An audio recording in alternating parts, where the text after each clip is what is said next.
Madame la maire, chers collègues, en cette nouvelle année, le groupe Génération adresse d'abord ses meilleurs vœux aux Rennaises et aux Rennais et souhaite qu'en ces heures difficiles, nous continuions ensemble à faire de Rennes une ville solidaire et résiliente. Depuis bientôt 2 ans, nous traversons une crise sanitaire mondiale, une pandémie qui aura révélé la fragilité de notre modèle de développement et mis à l'épreuve notre cohésion sociale. L'histoire nous montre que les crises sociales, financières ou économiques conduisent presque inévitablement à un affaiblissement des forces démocratiques. C'est ce que nous constatons malheureusement aujourd'hui en France. Depuis février 2020, le gouvernement d'Emmanuel Macron doit faire face au Covid-19 et prendre des décisions difficiles dans l'urgence.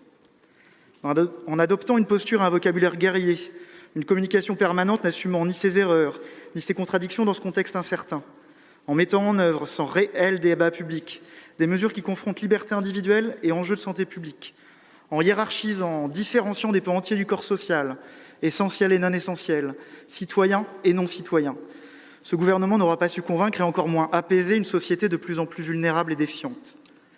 Confinée en raison de la pandémie, notre démocratie est convalescente.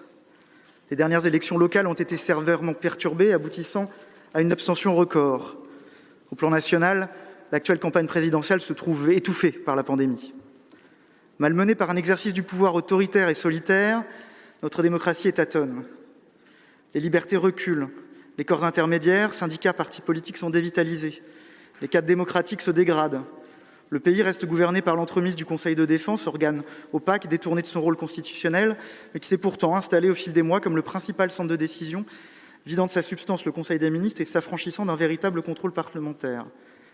Le désenchantement global pour la chose publique persiste, quand ce n'est pas une hostilité marquée envers le mandat représentatif que la répression des mouvements revendicatifs n'arrange guère.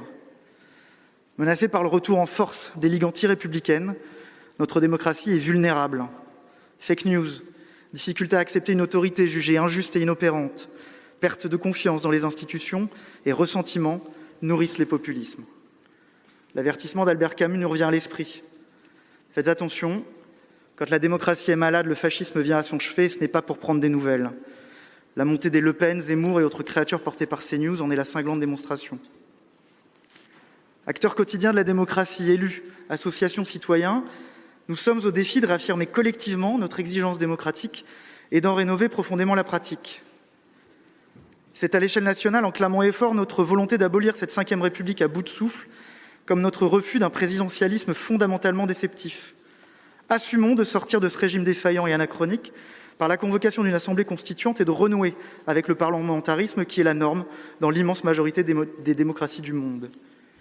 Localement, c'est en répondant, comme nous l'avons fait, au plus près des besoins des habitants dans cette crise sanitaire, en distribuant des masques, en ouvrant centres de vaccination et de dépistage, en renforçant nos actions de solidarité, en accompagnant les plus précaires.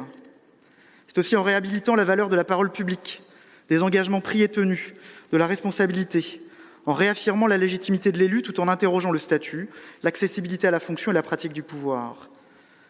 En restaurant les conditions de débat apaisé comme moyen de construire des solutions collectives et de valoriser le bien commun.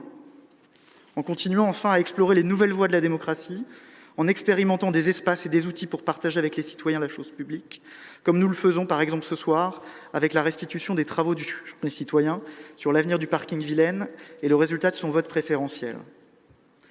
C'est la tâche à laquelle notre équipe municipale s'est engagée et travaille avec conviction mais sans dogmatisme, humblement mais avec résolution. Avec la charte de la démocratie locale et de la participation citoyenne, ou la charte construction et citoyenneté, nous avons adopté des documents cadres qui fixent comme objectif l'information, la concertation et la formation, et doivent renforcer la compréhension et l'association des Rennaises et des Rennais aux projets qui les concernent. Nous avons entamé l'actualisation des chartes des engagements réciproques, un processus au long cours partagé entre la ville et ses partenaires de premier plan de la démocratie locale que sont les associations et les acteurs de la cohésion sociale, et qui permettront de désigner collectivement les grands enjeux de notre territoire. Nous renouvelons nos conseils de quartier et veillerons à en faire à la fois des outils de proximité inclusifs, dynamiques, et le cœur battant de notre démocratie de terrain. Il s'agit d'un mouvement lent, complexe, exigeant mais indispensable pour renouer avec une vie démocratique respectueuse et pleinement fonctionnelle, au service de la République et de l'idéal d'égalité, de justice et d'émancipation qu'elle ne devrait jamais perdre de vue. Je vous remercie.